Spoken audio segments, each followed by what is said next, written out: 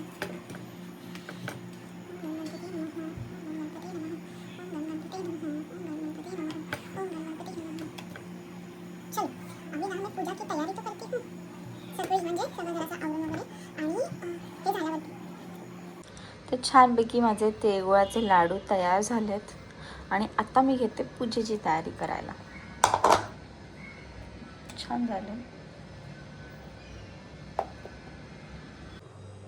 तर आमच्याकडे म्हणजे नगर साईडला ना अशा पद्धतीने करतात पूजा. म्हणजे हे सगळं मिक्स घ्यायचं आणि मिक्स करून मग त्याच्यामध्ये हे करायचं. ते पूजा करताना मी आधी तयारी करून ठेवते सगळी पूजेची. ते अशा पद्धतीने करतात. काही ठिकाणी वेगळी पद्धत असते, काही ठिकाणी अशी पद्धत आहे. हॅलो गाईज, तर मी असं काहीतरी माझं आवरलं आहे सिम्पल. आणि हे जे नॉट आहे ते मी ट्राय करते. मी बांधले पण मला आय थिंक लूज होतोय. आणि मी अशी छान ब्लू कलरची साडी नेसली आहे, ब्लॅक कलरची नाही आहे, कारण आमच्याकडे ब्लॅक कलर नाही चालत. सो मी कशी दिसते मला कमेंट करून नक्की सांगा. मी काय मेकअप नाही केला आहे, कारण मंदिरात जायचं साडी घालून आणि म्हणजे चालत जायचं आहे मला. सो म्हणून मी असं सिम्पलच आवरलं आहे. आणि आता तुम्हाला दाखवते मी बघा कशी दिसते. तर कुठे ठेवू कॅमेरा. मी अशी काहीशी दिसतीये, तर मला नक्की सांगा मी कशी दिसते. तुम्हाला दिसते की नाही एवढ्या लांबून. पण मी असं छान साडी नेसली आहे. आणि तुम्हाला प्रश्न पडला असेल की मी वन साईड पदर का घेतलाय, कारण मला पदर नाही लावतात, कोणतरी पाहिजे असतं. सो घरी असले की दुर्गा किंवा मम्मी करतात. आणि रिलेटिव्समध्ये म्हणजे माहेरी असलं की हर्षू वगैरे असते, मामी सगळे करतात. पण आता मला नाही, पदर नाही जमत आहे, तर नाही जमत आहे. मी कशी दिसते मला नक्की कमेंट करून सांगा. चला तर पटकन पूजेची तयारी करते. केस मी मोकळेच म्हणजे नॉर्मल रोज जसं क्लिप लावते तसेच लावले. आणि ही साडी मी पहिल्यांदाच घातली, म्हणजे आधी नव्हती घातली कधीच. आणि बाकीचे दागिने वगैरे नाही घातलेत, कारण रोड वगैरे म्हणजे रोडवरून वगैरे जायचं मंदिरात. सो नक्की सांगा कमेंट करून मी कशी दिसते. गाईज, तर मी अशी काहीशी तयारी करून ठेवली आणि इथं मी पूजा मांडणार आहे. आणि मी तुम्हाला माझी सगळी पूजा दाखवणार आहे. सगळी म्हणजे मी जी काय पूजा करणार आहे ना, सो ती सगळी नक्की दाखवणार आहे. सो नक्की बघा आमच्या नगरच्या पद्धतीची जी पूजा जशी मला जमते ती मी तुम्हाला दाखवणार आहे. तर तुम्हाला सगळ्यांना संक्रांतीच्या खूप खूप शुभेच्छा. तर आमच्याकडे नगरला अशा पद्धतीने पूजा केली जाते. आता हे जे मधलं वाण आहे, असं एक वाण अजून म्हणजे 2 वाण आणि त्याच्यावरची झाकण म्हणजे वाटी ती घेऊन मला मंदिरामध्ये जायचं आहे. आणि विठ्ठल रुक्मिणीच्या मंदिरामध्ये वौसा करायचा आहे. आणि त्यानंतर तुळशीला एक ठेवायचं, मंदिरात एक ठेवायचं. आणि हा जो वौसा आहे तो आता मला मंदिरात घेऊन जायचा आहे. तर अशा पद्धतीने आम्ही पूजा करतो. मी ते तुम्हाला दाखवलेले हे तिळाचे लाडू केलेत आणि म्हणजे शास्त्र पद्धतीने आपण हे पण तिळगुळ मी ठेवलेले आहेत. ह्याला पण खूप महत्त्व आहे.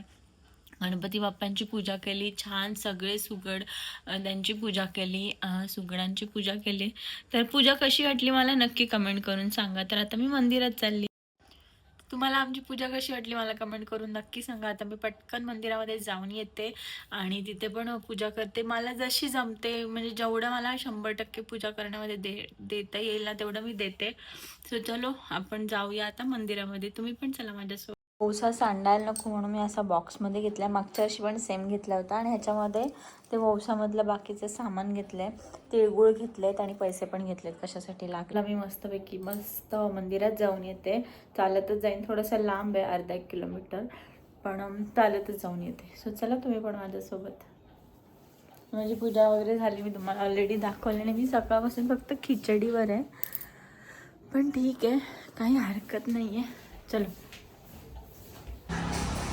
ते असते तर मला मंदिरात घेऊन गेले असते. चला मी चालली आहे विठ्ठल रुक्मिणीच्या मंदिरात. साडी नेसून चालत चालली आहे मी, कारण म्हणजे एकदम जवळ पण नाही एकदम लांब पण नाही आहे, पण रिक्षावाले नाही घेणार मला माहिती.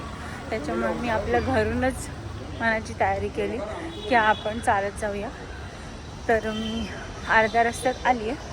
तिथे खूप ट्रॅफिक होती म्हणून मी मोबाईल नाही केला. आता अर्ध्या रस्त्यात आली आहे, जाते मस्त एक पूजा करते.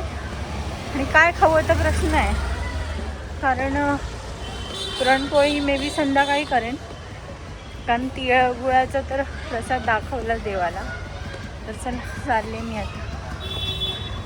मी ना बिन भरोसे आली आहे. एक तर साईबाबांचं मंदिर आहे, नाही तर विठ्ठल रुक्मिणीचं मंदिर आहे, कुठलं तरी आहे. पण मंदिर मला आठवत आहे की विठ्ठल रुक्मिणीचं मंदिर होतं. तर तिथे नसेल तर कोपिनेश्वरला जावं लागेल मला, कारण तिथे विठ्ठल रुक्मिणीचं मंदिर आहे, म्हणजे मार्केटमध्ये. ते बघूया आता आहे का इथे, पण आहे मला असं वाटतंय. बघूया तर.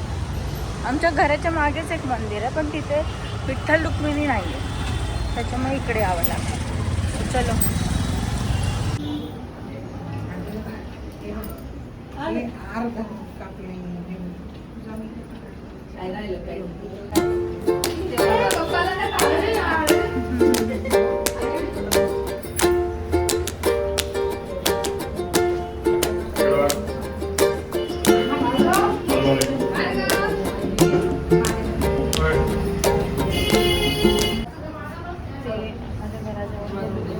विठ्ठल रुक्मिणीचं मंदिर आहे, छान पूजा झाली. खूप जणांनी पूजा केली आहे तिथे, आणि मला आमच्याकडे जरा मला घेऊन जावं लागलं आणि मग ते देवाला आणि तुळशीसाठी ठेवायचं.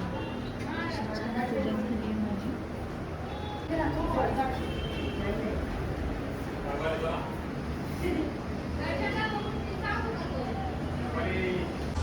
तर अशा प्रकारे माझी मंदिरातली पण पूजा झाली आहे आणि आता मी घरी चालली आहे. काहीतरी घेऊन जाते खायला, म्हणजे इन्स्टंट पहिले काहीतरी करते आणि संध्याकाळी बघू पुरणपोळी करेन. तर छान झाली पूजा, खूप जण आले होते तिथे. प्रत्येकाची पूजा करण्याची पद्धत वेगळी होती. आमच्याकडे ज्या पद्धतीची होती तशी मी केली. तर चला घरी गेल्यावरच भेटते आता. मी विचार केला होता की पूजा सगळी झाल्यावर फोटो काढू, पण आता जरा चेहऱ्यावर जाम भंडारा झाला आहे. बघूया.